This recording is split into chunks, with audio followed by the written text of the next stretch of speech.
सर्वांचं स्वागत आहे. तर आज आपण क्रिसमस स्पेशल प्लम केक बनवणार आहोत. बघा किती टेम्पटिंग यम्मी दिसतोय केक. हे मी सगळे ड्रायफ्रूट्स घेतलेले आहे. ड्रायफ्रूट तुम्ही तुमच्या आवडीनुसार घेऊ शकता. हे मी 15 ते 20 मिनटं ऑरेंज ज्यूसमध्ये सोक करून ठेवते. तुम्ही सोक नाही केले तरीही चालेल. ही मी 2/3 कप शुगर घेतली आहे कॅरेमेल बनवण्यासाठी. कॅरेमेल एक इम्पॉर्टंट आहे. हे माझे अशी व्यवस्थित कॅरेमेल बनलेलं आहे. गॅस बंद करायचा, त्याच्यामध्ये 1/2 कप पाणी टाकायचं. ते एक पाकसारखं बनेल, पण तुम्ही कंटिन्यू हलवत राहिलात तर त्याचं व्यवस्थित कॅरेमेल बनेल. इथे मी 1 कप मैदा घेतलेला आहे.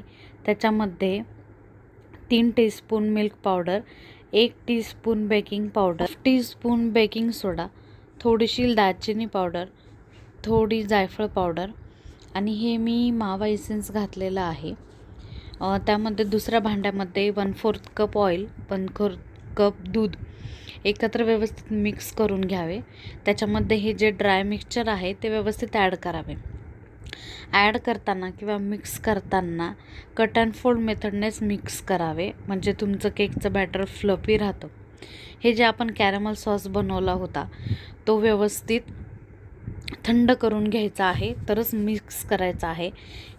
यामध्ये हे सगळे सोक केलेले आपण ऑरेंज ज्यूसमध्ये ड्रायफ्रूट सर्व मिक्स करून घ्यायचे आहे. व्यवस्थित कट अँड फोल्ड मेथडला मिक्स करून घ्यायचे. हा मी एक बेकिंग ट्रे घेतलेला आहे. याच्यामध्ये हे सगळं बॅटर व्यवस्थित पुअर करून घ्यायचं. व्यवस्थित टॅप टॅप करायचं. वरून तुमच्या आवडीप्रमाणे तुम्ही गार्निशिंग करू शकता. तुम्हाला जे जे आवडतं ते तुम्ही गार्निशिंगला टाकू शकता. अशा नवीन रेसिपी बघण्यासाठी माझ्या चॅनलला लाईक, शेअर, सबस्क्राईब करायला विसरू नका. आता आपण 40 to 45 मिनिट्सला व्यवस्थित बेक करून घेणार आहोत. बघा किती मस्त बेक झालेला केक आहे आपला हा रेडी. क्रिसमसला हा केक नक्की तुमच्या मुलांना खाऊ घाला आणि कमेंटमध्ये कळवा.